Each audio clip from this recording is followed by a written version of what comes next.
Populasi. Populasi adalah seluruh objek yang menjadi sasaran penelitian atau pengamatan dan memiliki sifat-sifat yang sama. Populasi adalah keseluruhan objek penelitian yang dapat terdiri dari makhluk hidup, benda, gejala, nilai tes, atau peristiwa sebagai sumber data yang mewakili karakteristik tertentu dalam suatu penelitian. Populasi dalam penelitian dapat pula diartikan sebagai keseluruh unit analisis yang ciri-cirinya akan diduga. Unit analisis adalah unit satuan yang akan diteliti atau dianalisis. Perbedaan populasi dan sampel. Menurut para ahli, pengertian populasi adalah wilayah generalisasi yang terdiri atas objek atau subjek yang mempunyai kualitas dan karakteristik tertentu yang ditetapkan oleh peneliti untuk dipelajari. Sedangkan sampel adalah sebagian objek yang diambil dari keseluruhan objek yang diteliti dan dianggap mewakili seluruh populasi. Karakteristik populasi. Karakteristik adalah sifat atau atribut yang dimiliki oleh elemen dalam populasi yang ingin diukur atau dianalisis.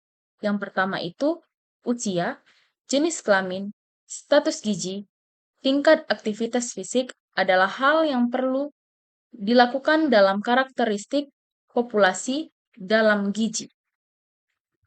Kriteria inklusi dan eksklusif.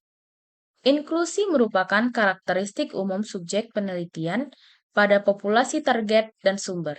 Sering sekali ada kendala dalam memperoleh kriteria inklusi yang sesuai dengan masalah penelitian. Biasanya masalah logistik. Dalam hal ini, pertimbangan ilmiah sebagian harus dikorbankan karena alasan praktis. Kriteria inklusi dan eksklusi.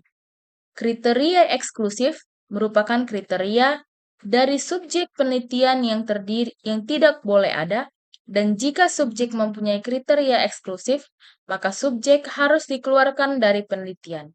Hal ini dikarenakan terdapat keadaan yang tidak mungkin dilaksanakannya penelitian, misalnya subjek tidak mempunyai tempat tinggal.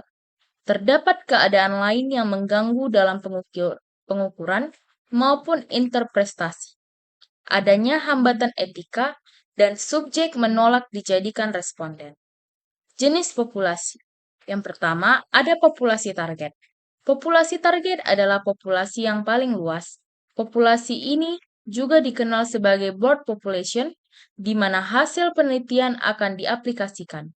Misalnya, ada penelitian tentang hubungan konsumsi zat besi dengan kejadian anemia. Pada ibu hamil, maka populasi targetnya adalah seluruh ibu hamil di Indonesia. Yang kedua, ada populasi sumber. Populasi sumber atau dikenal sebagai sampling frame merupakan individu-individu yang berasal dari populasi target, dan mereka memiliki potensi sebagai partisipan atau responden dalam penelitian. Yang ketiga, ada populasi sampel. Adalah individu-individu yang berasal dari populasi sumber. Populasi ini diminta atau diundang untuk berpartisipasi dalam penelitian, jika populasi sumber jumlahnya kecil. Yang selanjutnya adalah populasi studi. Populasi studi adalah orang-orang yang memenuhi syarat eligible. Mereka berasal dari populasi sampel dan menyatakan bersedia menjadi responden atau partisipan dalam penelitian yang akan dilakukan. Selanjutnya, kita masuk ke ciri-ciri populasi. Yang pertama, ada variabilitas, menunjukkan seberapa besar perbedaan titik-titik data atau karakteristik dari objek penelitian yang diukur. Bersifat seragam, homogen, atau beragam heterogen. Populasi yang memiliki anggota kelompoknya cenderung sangat mirip atau bahkan penelusuran lanjut sama maka dapat dikatakan homogen. Sedangkan sebaliknya, jika anggota kelompoknya berbeda-beda atau beragam, maka disebut heterogen. Batas yang jelas. Pembatasan dalam populasi penelitian harus didefinisikan dengan jelas. Aksesibilitas berkaitan dengan keterjangkauan populasi yang menjadi fokus penelitian. Selanjutnya, ada faktor yang mempengaruhi populasi. Yang pertama yaitu tujuan dilakukan penelitian. Akan mempengaruhi populasi bagaimana populasi diidentifikasi dan ditetapkan. Yang kedua, sumber daya penelitian dan waktu penelitian peneliti harus mempertimbangkan sumber daya yang akan dimiliki untuk menentukan populasi yang dipilih. Peneliti perlu membuat batasan yang jelas berdasarkan sumber daya tersebut. Yang ketiga, data yang tersedia harus akurat dan sesuai dengan fokus penelitian. Keakuratan data ini akan mempengaruhi proses analisis agar dapat memberikan hasil yang diharapkan oleh peneliti. Sekian hasil dari materi populasi. Selanjutnya, kita akan membahas soal berbentuk kasus. Yang pertama, seorang peneliti meneliti pola konsumsi sayur pada semua ibu rumah tangga di sebuah desa yang berjumlah 850 orang.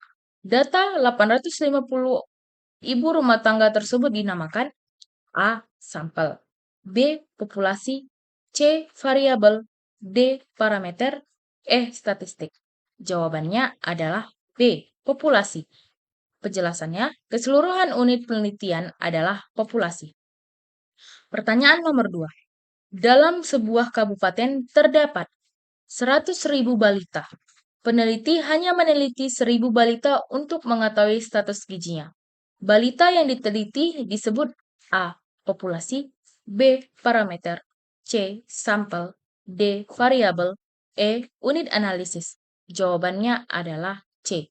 Penjelasannya, sampel adalah bagian dari populasi yang diteliti untuk mewakili populasi keseluruhan. Pertanyaan nomor 3. Sebuah desa memiliki 1.500 penduduk. Dari jumlah tersebut, 700 adalah laki-laki dan sisanya perempuan. Jika kita ingin mengetahui jumlah total penduduk desa tersebut, maka data ini termasuk jenis data A. Sampel, B. Populasi, C. Variabel, D. Parameter, E. Statistik. Jawabannya adalah B. Populasi. Penjelasan, populasi adalah keseluruhan objek penelitian. Dalam kasus ini, semua penduduk desa. Sekian hasil dari materi hari ini. Bye-bye.